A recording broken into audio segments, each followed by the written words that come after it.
Muy bien. Buenas tardes. El Centro de Estudios Parlamentarios les da la bienvenida hoy a la Cátedra Fray Servando Teresa de Mier en nuestro 15 aniversario con la ponencia República o Monarquía, Mier contra Iturbide. La intervención será por parte de la doctora Patricia Galeana. Pero antes de comenzar, les voy a comentar. El Centro de Estudios Parlamentarios fue creado por nuestra universidad en el año 2015. En 2005. En 2007, a iniciativa de este centro, la Universidad Autónoma de Nuevo León creó la Cátedra Fray Servando Teresa de Mier con la intervención del doctor Christopher Domínguez Michael, autor de la biografía del prócer, Vida de Fray Servando.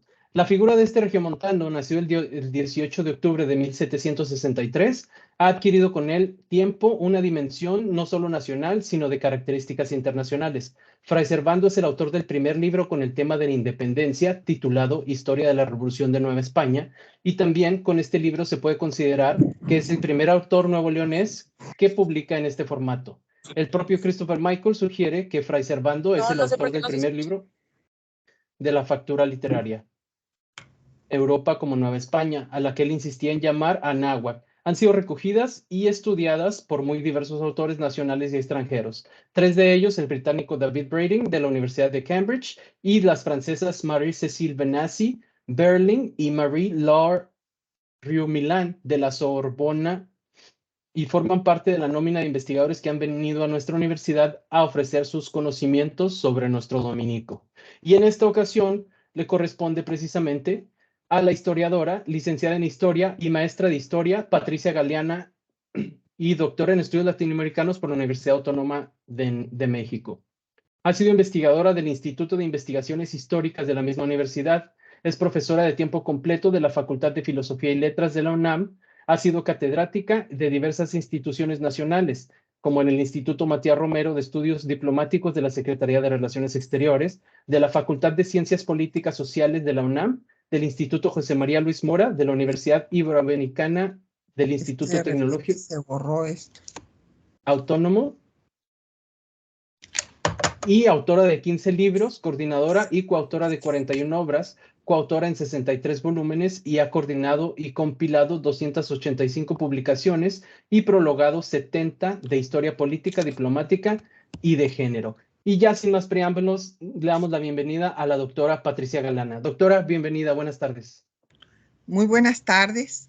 Me da mucho gusto estar con los miembros de la Universidad Autónoma de Nuevo León en este aniversario tan importante, el 15º aniversario de la Cátedra Fray Servando Teresa de Mier del Instituto de Estudios Parlamentarios, que fundó y dirige el doctor Abraham Nuncio. Pues sin más, vamos a hablar del personaje neoleonés que es sin duda un personaje ejemplar en la historia de México, porque muchas veces se recuerda pues por sus ideas respecto al federalismo, pero él tuvo otras aportaciones fundamentales, como fue la defensa de la República y lo que ya usted ha mencionado en la introducción, el autor de la primera historia sobre la Revolución de Independencia de México. Vamos a compartir pantalla para ir haciendo más amena la presentación con algunas imágenes. Yo decidí poner como título a esta conferencia República o Monarquía, Mier versus Iturbide.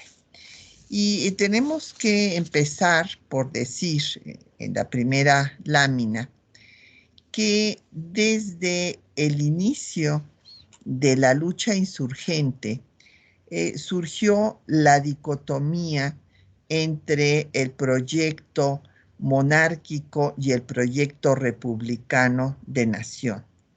Ante la crisis de la monarquía española, cuando Fernando VII le disputa la corona a su padre, Carlos IV, y Carlos IV pide la intermediación de Napoleón I, pues ya sabemos que Napoleón pone a su hermano José Bonaparte en el trono de España y en las posesiones españolas se reúnen juntas gubernativas para guardarle el trono al que consideraban el rey legítimo, a Fernando VII, pero también de ahí empieza a surgir la idea del autogobierno, de la autonomía, como sucedió entre los síndicos del ayuntamiento, y después se establece en plena insurgencia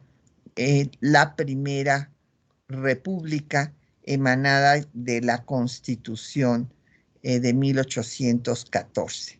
Sin embargo, pues la consumación de la independencia no se dio por el proyecto insurgente, sino por una negociación de paz en la que se regresó a pues la idea de establecer una monarquía, y esta dicotomía se va a continuar a la caída del primer imperio hasta el triunfo de la República en 1867.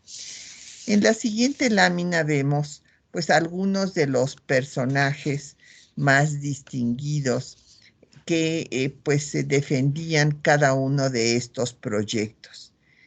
Hidalgo, Morelos, Servando Teresa de Mier.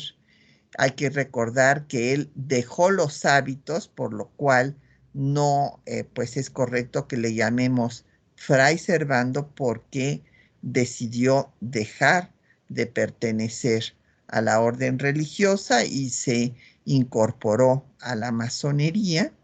Y pues es este personaje central que va a defender la República frente a Agustín de Iturbide y el Primer Imperio. Después otros republicanos pues serán Vicente Guerrero, Juárez, y quienes defendieron a la monarquía pues fueron Allende, Ignacio López Rayón, Iturbide y después José María Gutiérrez de Estrada, entre otros. Cabe destacar pues que esta entonces diferencia entre los dos proyectos de nación se va a ver desde el primer momento, encabezada por los dos personajes que tenemos en la lámina, Miguel Hidalgo e Ignacio Allende.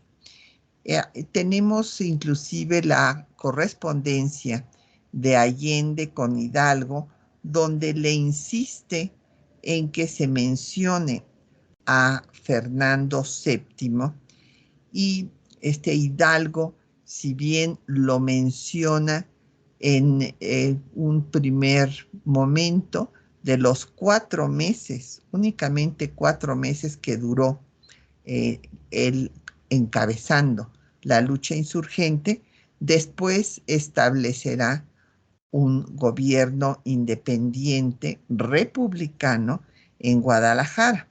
Hay que destacar que Hidalgo encabeza una revolución popular, con lo que pues no estaba de acuerdo Allende. Allende hubiera querido un movimiento de las élites criollas con grandes batallas como las que se dieron en Sudamérica, y no un movimiento popular que incorporara no solamente a los indígenas, sino incluso a los esclavos negros, ya que Hidalgo abolió la esclavitud. En Guadalajara va a establecer, como decía yo, un gobierno republicano, va a retirar la efigie de Fernando VII y va a llamar al Palacio de Gobierno, Palacio Nacional y no Palacio Real. Posteriormente, Morelos va a enfrentarse a las ideas monarquistas de Ignacio López Rayón. Inclusive Ignacio López Rayón va a escribir un proyecto de constitución que justamente titula Elementos Constitucionales, en donde sigue mencionando a Fernando VII como el soberano.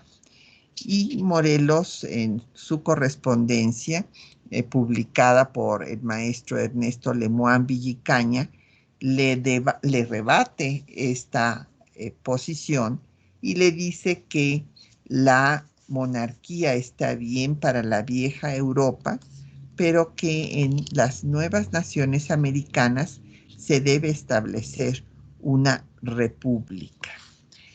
Y pues así lo hará. Morelos, como alumno y discípulo de Hidalgo, va a continuar con su programa de gobierno.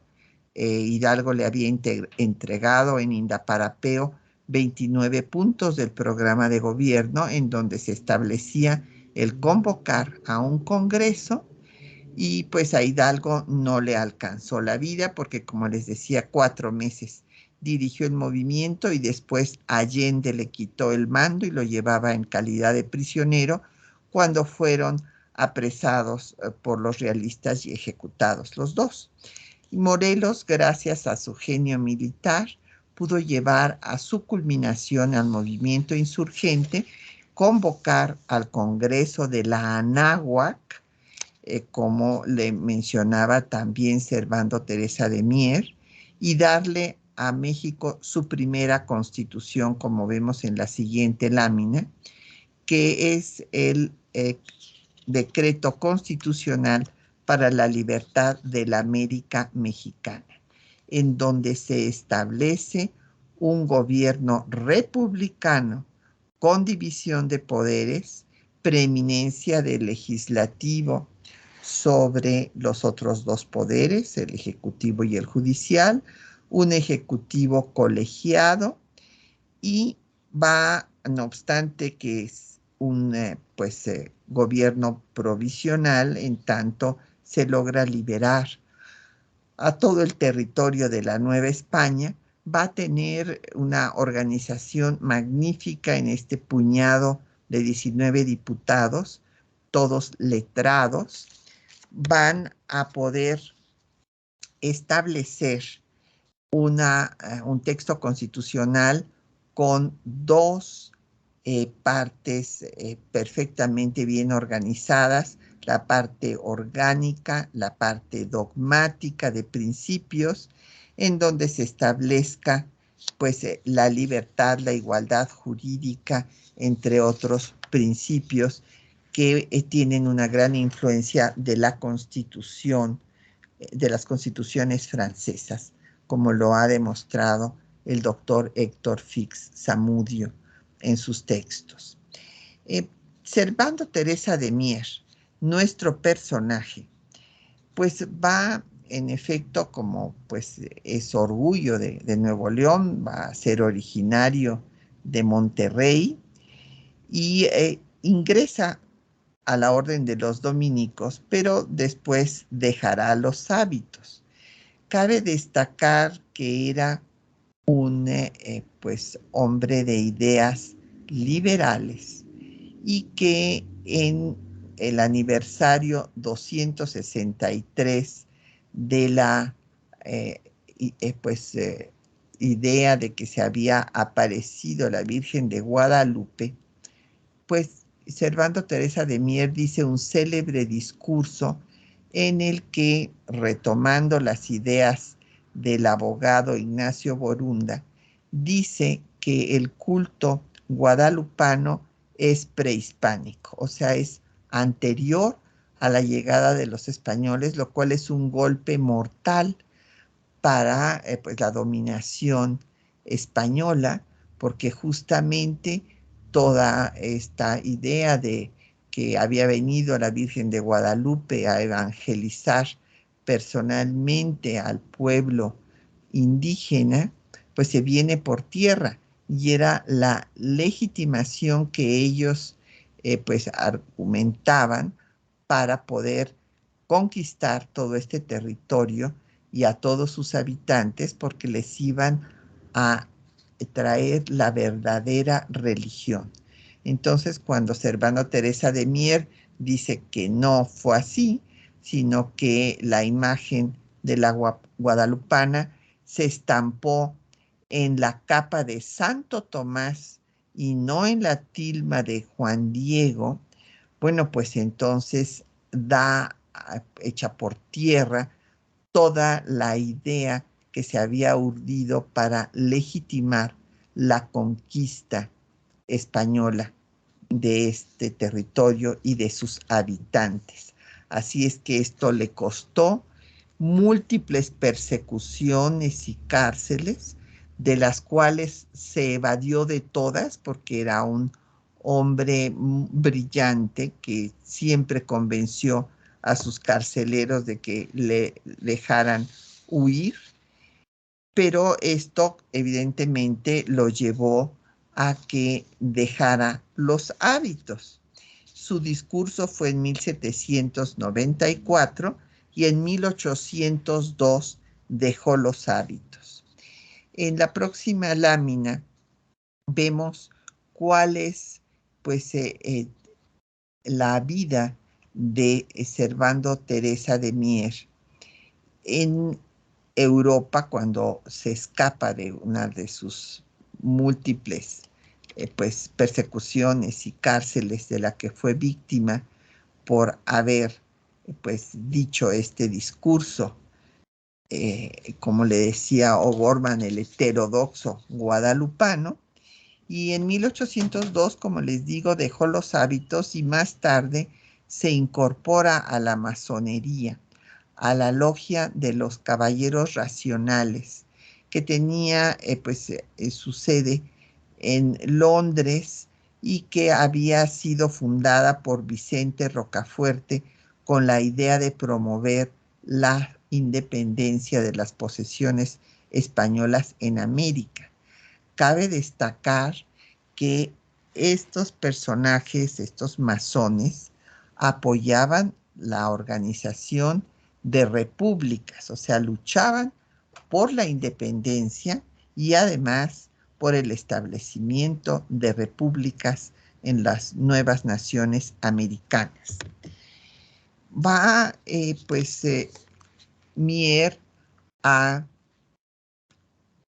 escribir en diversos periódicos. Se destaca El Español, dirigido por José María Blanco White, que apoya los movimientos de independencia, está a favor de Hidalgo y también publica Cartas de un americano en pro de la independencia absoluta. Estas los publica en 1812 y desde luego apoyó, como decía yo, desde antes a Hidalgo, y en 1813 publica su Historia de la Revolución de la Nueva España en 14 libros publicados en 2 tomos. Allá en Londres es donde tienen lugar estas reuniones liberales en casa justamente de Blanco White. Y entre los personajes que van a reunirse en esta casa pues que eran todos de ideas republicanas, liberales, pues va a conocer a Francisco Javier Mina, que había escapado también de prisión de España, puesto que él era liberal y pues se rebeló en contra de Fernando VII, cuando Fernando VII pues fue a su vez liberado de Francia, cuando Napoleón I decide retirarse de España, y entonces regresa Fernando VII a gobernar España, pero va a suprimir la Constitución Liberal de Cádiz de 1812, que se había elaborado mientras él estaba en Francia. Esto hace que Mina tome las armas, exigiendo el restablecimiento de la Constitución, y por esto va a ser encarcelado. Logra huir y pues ahí se va a reunir, como decía yo, con Mier en la lámina anterior, y vendrá a la Nueva España a darle pues un nuevo aliento a la lucha insurgente, porque cabe destacar que en 1815 José María Morelos, que como decía yo había llevado a su culminación al movimiento, pues va a sucumbir a manos de los realistas, y cuando el movimiento estaba en pleno declive es cuando llega Mina. Ya no puede, seguramente si hubiera llegado en el momento en que todavía estaba Morelos, pues habría cambiado el curso de la historia, pero cuando llega, aunque tiene una serie de victorias, finalmente sucumbe y es ejecutado. En estas condiciones, pues el movimiento insurgente va a declinar. Muchos consideran que ya está perdida la causa, van a adoptar el indulto, otros van a sucumbir frente al ejército realista, y en este escenario es donde aparece Iturbide. Iturbide, militar realista, que se había caracterizado por lo sanguinario de sus acciones en contra de los insurgentes, como escribe Lucas Alamán en la biografía que hace del personaje, y cabe destacar que pues Lucas Alamán fue el ideólogo más importante del conservadurismo mexicano en el siglo XIX, y no obstante eso es profundamente crítico de las acciones sangrientas de Iturbide. Iturbide había participado cuando hubo el levantamiento de los ricos comerciantes españoles en contra de los síndicos del ayuntamiento, que hablaban de autonomía. Habían aprendido al virrey Iturrigaray por simpatizar con ellos y lo habían mandado a España para ser juzgado. También participó en la batalla del Monte de las Cruces, y después, cuando estaba a cargo de el regimiento en Celaya, pues fue acusado después por malos manejos, y el virrey Calleja lo va a relevar de su cargo. En estas condiciones estaba cuando en 1820 triunfa un movimiento liberal en España, se establece la Constitución Liberal de Cádiz, y entonces las militares, junto con las grandes autoridades eclesiásticas, piensan en invitar a Fernando VII a que venga a gobernar a la Nueva España, y para ello quieren acabar con los pocos focos insurgentes que quedan. Y en esa situación es cuando van a nombrar de nueva cuenta a Iturbide para acabar con Guerrero. Iturbide va primero a intentar derrotar a Vicente Guerrero, en la próxima lámina vemos, pero no lo va a conseguir. Hay que recordar que Guerrero pues había estado luchando con Morelos, y cuando Morelos es ultimado es el foco más importante que queda en la provincia de Tecpan, que es el actual estado de Guerrero, que había conformado Morelos, y Vicente Guerrero, que había sido arriero igual que Morelos, conocía a la perfección esa sierra, por lo cual era muy difícil acabar con él.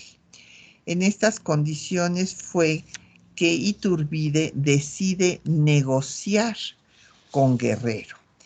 Y esta negociación pues va a ser muy exitosa porque Guerrero estaba consciente que él solo ya no podría culminar al movimiento independentista. De hecho, él había tratado de invitar a otros realistas comandantes de la zona antes de que llegara Iturbide, pero no habían aceptado, por lo que con Iturbide sí acepta negociar y finalmente se firma el Plan de Iguala el 24 de febrero de 1821, como vemos en la siguiente lámina.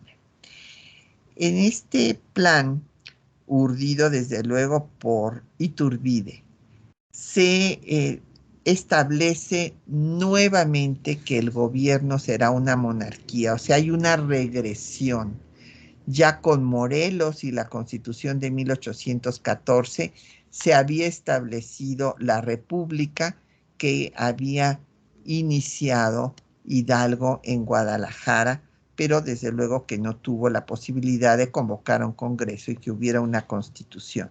Morelos sí, y constitución que estuvo en vigor hasta que fue ejecutado Morelos. Pero con la negociación que hace Iturbide para consumar la independencia, que es básicamente una negociación para que termine la guerra, se va a establecer otra vez un gobierno monárquico, se llamará Cortes y se ofrecerá la corona a Fernando VII u otro representante de su dinastía. En estas condiciones, pues todo el ejército realista, salvo excepciones como las de los defensores de Veracruz, encabezado por el realista Dávila, que se mantuvo en pie de lucha y que después se atrincheró en San Juan de Ulúa. Los demás realistas ya estaban cansados de 11 años de guerra y aceptan unirse al plan de Iguala. En esas condiciones, justo ese mismo año, llega el representante del gobierno español, que era en ese momento pues liberal, porque, repito, hubo un movimiento armado de Rafael de Riego, general liberal, para exigirle a Fernando VII que pusiera en vigor la Constitución de Cádiz. Entonces se restablece la Constitución de Cádiz, inclusive con reformas, como el de la supresión de la Inquisición. Y ante esto, bueno, pues la Iglesia Católica, el inquisidor aquí en la Nueva España y demás, pues es cuando van a reunirse en la Profesa y a urdir este plan para que venga Fernando VII o un miembro de su dinastía a gobernar. Estaban en estas condiciones cuando llega Juan O'Donoghue, representante del gobierno liberal español, que no viene como virrey, sino como comandante supremo de la Nueva España, y él va a firmar los tratados de Córdoba con Iturbide, ratificando todo lo que decía el plan de Iguala. Nuevamente se establece que va a haber una monarquía y que se llamará en primer lugar a Fernando VII y después se da el orden en el que se llamaría a su hermano Carlos o a los infantes. Después de esta firma, bueno, pues se forma la Junta Provisional Gubernativa, que vemos en la siguiente lámina, en donde pues ya se va a integrar por 38 miembros que son todos del clero y antiguos realistas. No hay un solo insurgente. Es más, cuando Iturbide entra en la Ciudad de México, pues a Guerrero lo deja en la retaguardia. Entonces, prácticamente del Palacio Real, pues ahora nacional, siguen entrando y saliendo las mismas personas. Se instala después una regencia en la que tampoco hay ningún insurgente, y después de ello viene, pues en esta regencia cabe destacar, porque en la siguiente lámina, para que ustedes vean quiénes la componían, pues la presidía desde luego Iturbide, Juan O'Donojú, este jefe político superior de la Nueva España, Manuel de la Bárcena del Alto Clero, un oidor peninsular también de la Audiencia, y Manuel Velázquez de León, que había sido nada menos que el secretario del virrey. O sea, todos exrealistas.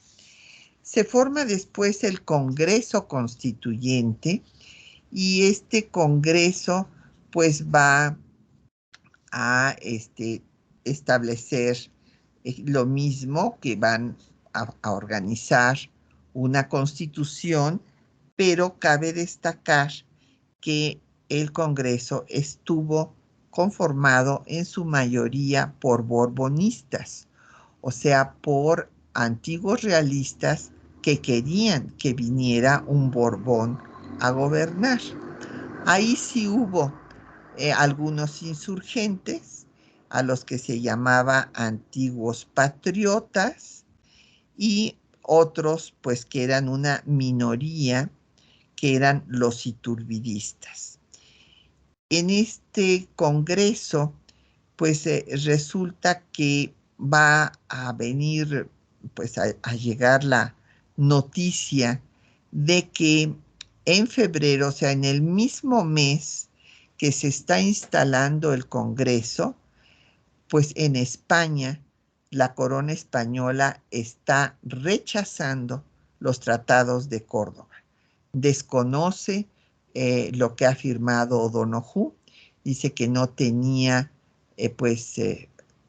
atribuciones para hacer semejante cosa, y claro, como ustedes saben, tarda de 2 a 3 meses en llegar la respuesta, y en esos 2 o 3 meses van a estar las diferentes miembros del Congreso pues discutiendo qué hacer para hacerle llegar una invitación oficial a a Fernando VII en primer lugar, para que venga a gobernar a México. Se hacen las bases constitucionales que vemos en la siguiente lámina, en la que se reitera todo lo que ya se había establecido en el Congreso, en el Plan de Iguala, y que se había ratificado en los tratados de Córdoba, y se reitera que se va a llamar a un miembro de la casa dinástica de los Borbones. Los iturbidistas, cuando llega la noticia en la siguiente lámina de que los tratados de Córdoba han sido rechazados, pues van a hacer un motín. Esta noticia llega en mayo. Antes se habían formado desde febrero las comisiones para redactar la invitación al trono para Fernando VII, pero en mayo llega la noticia de que España ha rechazado los tratados y Pío Marcha, un sargento mm, allegado a Iturbide, organiza un motín en las calles de la Ciudad de México, gritando "Viva Agustín I". Y a la mañana siguiente, esto es una noche del 18 de mayo, y el 19 de mayo, pues se van a presionar al Congreso para que declare a Iturbide emperador de México. Cabe destacar que los diputados borbonistas estaban en contra, decían que había que consultar a las provincias, que no se debía dar una medida así de precipitada, pero finalmente accedieron ante la presión existente. Y aquí las palabras de Lucas Alamán sobre este hecho. Dice textualmente, como pueden ver ustedes en pantalla: quedó pues nombrado Agustín Iturbide de Iturbide, primer emperador constitucional de México, como se nombraban los emperadores de Roma y Constantinopla en la decadencia de aquellos imperios, por la sublevación de un ejército o por los gritos de la plebe congregada en el circo, aprobando la elección de un senado atemorizado o corrompido. En este escenario, pues vendrá después la ceremonia de coronación, que va a ser en catedral y que pues va a reunir a la alta clerecía. Lorenzo de Zavala dice que pues era una comedia, una parodia ridícula. Pues la gente se reía de que ahora pues Iturbide fuera emperador y su esposa pues hubiera sido coronada por él mismo, así siguiendo pues a la usanza de lo que había hecho Napoleón I. Y las hostilidades empezaron de inmediato. Había una gran inconformidad, y quien va a ser el alma de esta resistencia republicana va a ser Servando Teresa de Mier.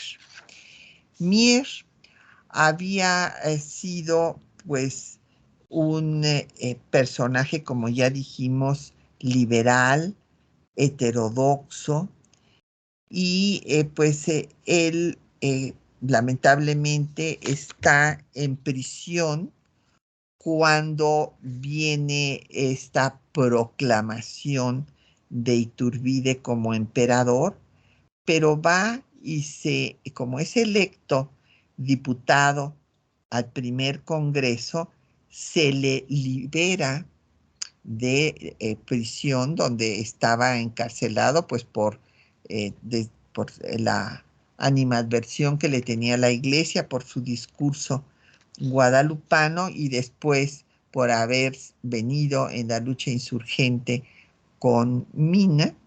Y entonces, al ser liberado e integrarse al Congreso, de inmediato se opone a Iturbide. Y su oposición a Iturbide le cuesta ser nuevamente apresado y recluido en el convento de Santo Domingo, donde se va a fugar de la cárcel por séptima ocasión.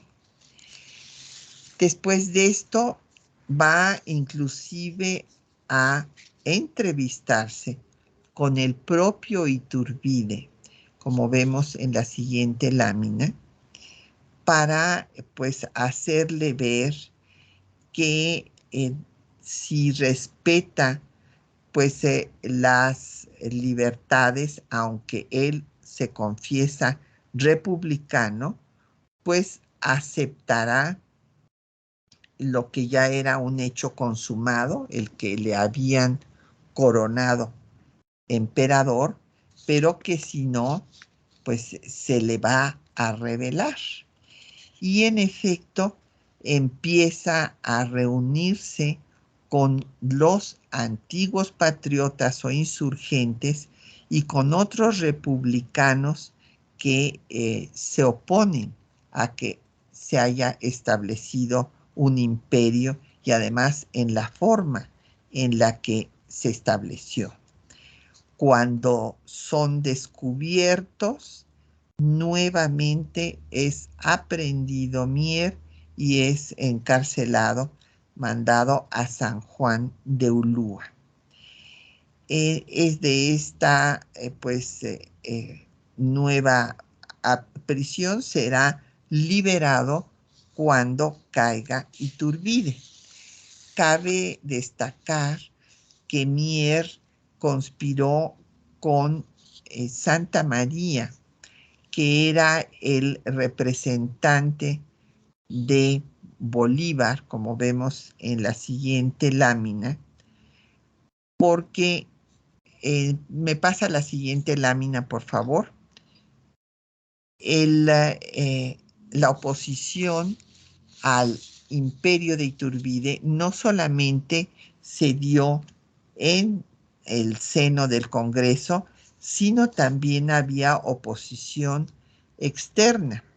Concretamente, Bolívar, que encabezaba el gobierno de la Gran Colombia y que fue el primero en reconocer la independencia de México y será después el primero en firmar un tratado de unión y liga perpetua con nuestro país, pues está preocupadísimo de que haya Iturbide pactado el establecimiento de una monarquía y considera que esto es un peligro para todas las naciones americanas que se han organizado en repúblicas. Entonces, pues no solamente aprenderá Iturbide a Mier, a Bustamante, a Faguaga, a Herrera, otros republicanos, sino que dará la orden para que Miguel de Santa María, que era el representante, aunque era mexicano, fue nombrado representante de la Gran Colombia, pero esto ya no sucederá porque va a caer el imperio. ¿Y cómo es que cae el imperio? Pues resulta que ante esta oposición, él va a la siguiente, por favor, ante la oposición va a disolver al Congreso en octubre de 1822. O sea, en mayo se había establecido el imperio con este motín y en octubre disuelve el Congreso después de varios meses de oposición y de pues conspiraciones en su contra. Y va a pues organizar un reglamento provisional del imperio, en tanto se vuelve a organizar un congreso para dar una constitución mismo que ya nunca se organizará.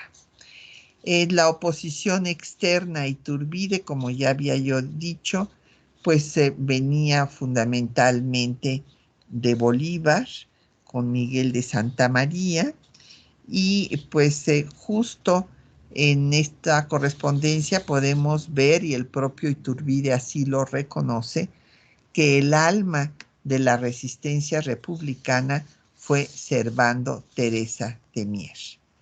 También los vecinos del norte, porque hay que recordar que la Gran Colombia en ese momento era la vecina del sur, puesto que Centroamérica se había unido al imperio y Panamá era parte de la Gran Colombia, pues no solamente los vecinos del sur, sino también los del norte estaban en contra de que se hubiera establecido un imperio. Es el caso de Estados Unidos, como vemos en la siguiente lámina, en donde pues inclusive hubo pues reuniones y contactos de Miguel de Santa María, este mexicano representante de la Gran Colombia, con Joel Robert Poinsett, que no había venido como un representante oficial, sino que primero nada más vino a conocer cuál era la situación y si era viable o no el imperio, y pues se reunió con Miguel de Santa María sobre pues lo peligroso que era que se estableciera aquí un imperio. Es interesante leer las memorias de Joel Robert Poinsett sobre este viaje, en donde describe lo ridículo que le parecía, lo farso o lo falso totalmente, el imperio de Iturbide.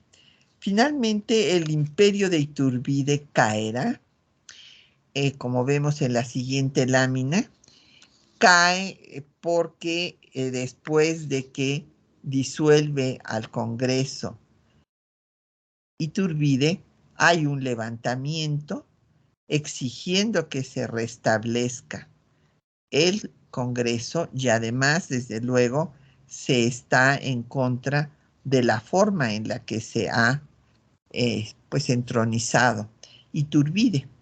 El propio emperador manda al general Echavarri, que era el jefe del ejército, pues que había sido realista y después iturbidista, para someter este levantamiento en donde ya aparece como uno de las cabezas Antonio López de Santa Anna. Y figúrense ustedes que Echavarri acaba de por ponerse de acuerdo con Santana, con lo cual Iturbide pues se queda sin ejército. Entonces, ante esta situación, pues restablece al Congreso en marzo, el 4 de marzo, pues simplemente para abdicar el 19 de marzo y pues después salir del país, irse a Europa, luego regresará y será fusilado porque el Congreso lo declara enemigo del Estado mexicano. Ante esta situación, bueno, pues viene la fragmentación del territorio. Hay en la próxima lámina vemos cómo pues se van a separar las provincias centroamericanas, pero no solo ellas, sino que varios estados declaran su independencia. Entre ellos destaca, bueno, Jalisco, Zacatecas, Oaxaca y Yucatán. Ante esto, cuando se reúne el Congreso, del cual formará parte Servando Teresa de Mier, lo primero que se va a firmar es el acta constitutiva de la Federación. Esta acta que vemos en la siguiente lámina, el acta constitutiva de la Federación, lo que quería señalar es que el país se organizaría con un sistema federal para que se unieran los estados que se habían declarado independientes. Por lo que en el constituyente de 24 se va a discutir qué tipo de federalismo se va a establecer, pero ya está pactado que va a ser un régimen federal. Los dos federalismos que pues se van a presentar en este Congreso son el de Miguel Ramos Arizpe, que quiere seguir el federalismo, digamos, radical al estilo de Estados Unidos, y el federalismo moderado como lo llama el mismo Servando Teresa de Mier. Él nunca estuvo de acuerdo con un régimen centralista, así lo escribe, simplemente consideraba que la historia de Estados Unidos y de México eran muy distintas, que Estados Unidos se había organizado en una federación, pues porque las 13 colonias eran independientes unas de otras y se confederaron, se unieron para independizarse, mientras que la Nueva España pues era una unidad y Servando Teresa de Mier consideraba que debería de establecerse un federalismo moderado. Así pues, vino después pues la disputa en la primera mitad del siglo XIX entre el federalismo y el centralismo.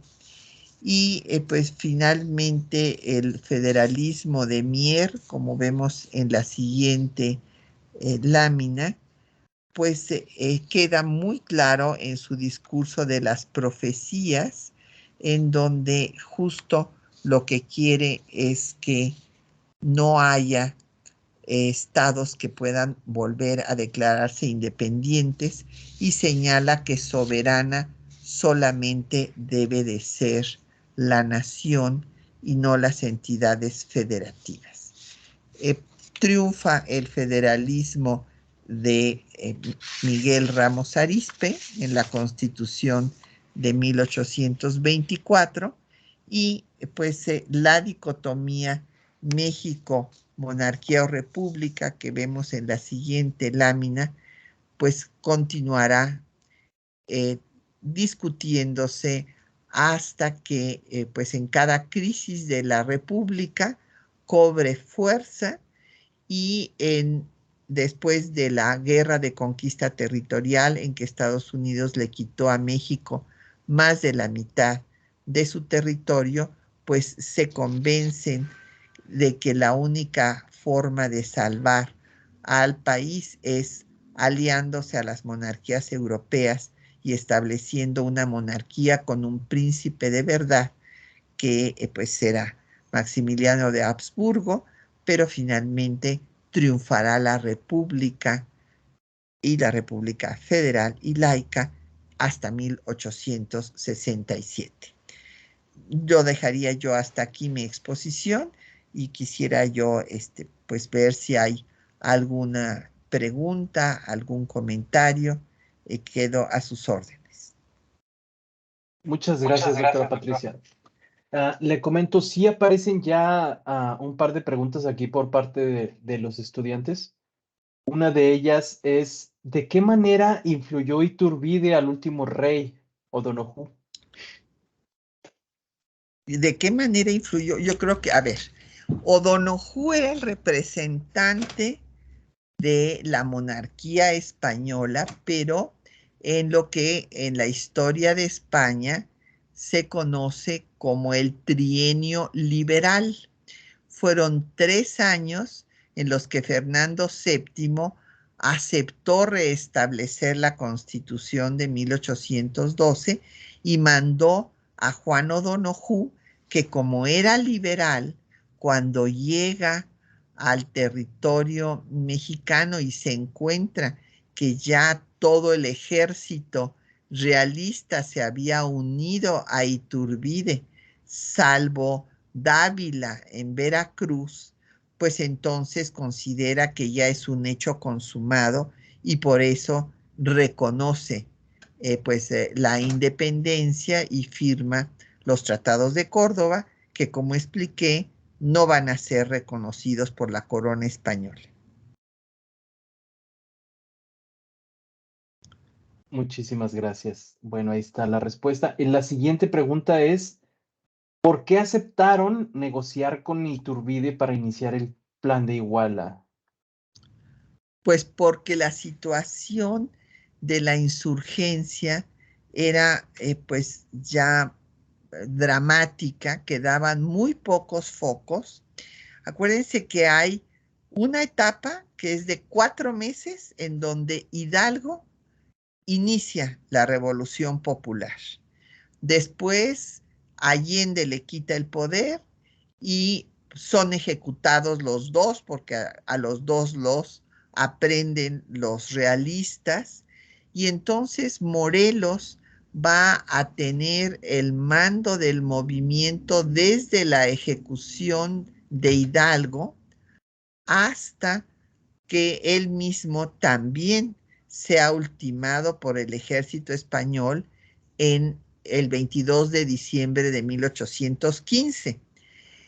Pero de 15 a 20, estos 5 años antes de que se dé el plan de Iguala, pues España mandó más refuerzos para su ejército, fueron ultimados muchos de los insurgentes y otros se acogieron al indulto pensando que ya estaba perdida la causa. De los focos insurgentes, de los más importantes era el de Guerrero, porque estaba cerca de Acapulco, que como ustedes saben era un puerto fundamental para el contacto con Oriente, y entonces por eso querían acabar con ese foco. Y Guerrero estaba consciente de que él solo en la sierra no iba a poder acabar con la independencia. Por eso Guerrero trató de negociar con los comandantes españoles anteriores a Iturbide, que lo estaban combatiendo, invitándolos a que se independizaran de la corona española, pero no aceptaron. Entonces, con Iturbide, pues sí aceptó porque él tenía ambiciones personales, pues para entronizarse en el poder como después hizo. Muchísimas gracias, qué interesante. Y bueno, me aparece otra pregunta aquí. Ahora sí tengo el nombre por parte de Hilary Melo Rodríguez. Dice, ¿será que existe apatía por los gobernadores actuales? Y dice, entre paréntesis, incluyendo todos los sectores, por motivos parecidos a los que se rechazaba a Iturbide. Supongo que está haciendo ahí una comparación entre la apatía actual de la ciudadanía con los gobiernos con la situación de Iturbide. Bueno, son momentos muy diferentes, ¿verdad? No se puede comparar. Debemos recordar que Iturbide llega al poder después de 11 años de guerra. 11 años de guerra que se había dado a todo lo largo y ancho del territorio de la Nueva España, que incluía pues 10 estados más de Estados Unidos, 5 que eran la mitad, los más otros 5 que se conformaron con lo que le quitó a México, y pues hubo una gran mortandad, muchas enfermedades, en fin, se había agravado pues la pobreza porque en ese tiempo no habían podido funcionar pues los caminos para el comercio, la agricultura, todo. Después de 11 años de guerra, la situación era dramática. Entonces, ante esta situación, pues sí, quisieron negociar, y en cuanto a la apatía, no, pues no había habido apatía del pueblo en esos años. O sea, mantenerse en pie de lucha 11 años no tiene nada de apático, todo lo contrario. Era un pueblo pues que sufriendo todas estas cosas de las que estamos hablando, siguió luchando, pero que evidentemente estaba agotado. Y también el propio ejército realista estaba agotado. Todo mundo quería que terminara la guerra. Efectivamente. Y bueno, a lo mejor a lo que podríamos referir como algo de apatía es a la negación, ¿no? También por parte de Servando Teresa de Mier de no aceptar la imposición de otra monarquía, ¿no? Básicamente. Y bueno, queda una pregunta, doctora, ya para terminar. Y dice, ¿Cómo definiría las ideas independentistas de Morelos en Sentimientos de la Nación? Con las convicciones del propio Iturbide. Bueno, eso es otra forma de pensar totalmente distinta. O sea, hay que recordar que el intelectual de la insurgencia es Hidalgo. Hidalgo fue el maestro de Morelos, fue el maestro en el Colegio de San Nicolás. Morelos, o sea, Morelos había pues entrado ya grande al Colegio de San Nicolás. Hidalgo lo dejó entrar porque no tenía pues el certificado de pureza de sangre que les exigían, imagínense ustedes, en aquellos tiempos para estudiar, porque evidentemente tenía ascendencia pues negra, así como Vicente Guerrero. Y pues Morelos lo que hizo fue retomar las ideas que le había enseñado Hidalgo y que le dio en los 29 puntos de gobierno, y contó también con el apoyo de Andrés Quintana Roo, que aunque era un abogado ilustrado. Entonces, en los Sentimientos de la Nación, son los principios constitucionales que Morelos presenta al Congreso de la Anáhuac para que sean la base de la Constitución de 1814. Muy bien, muchísimas gracias. Bueno, pues ya estamos dando ya por terminada la sesión. No sin antes comentarle, doctora, por parte del maestro Abraham Nuncio, un profundo agradecimiento ah, por su presencia. Y le quiero comentar, bueno, hay demasiados comentarios aquí en el chat de las videollamadas donde le agradecen, que es un tema muy interesante, demasiada información, una excelente exposición, entre otros. Muchos agradecen mucho también que hay, dice, gran exposición, abarque temas muy importantes y muchas gracias por su tiempo, doctora. Y nuevamente una disculpa por parte del maestro Abraham Nuncio por no haber podido estar presente ahí por cuestiones de salud. Y a nombre del Centro de Estudios Parlamentarios, bajo auspicio de la Secretaría Académica de la Universidad Autónoma de Nuevo León, le damos las gracias, doctora, una vez más.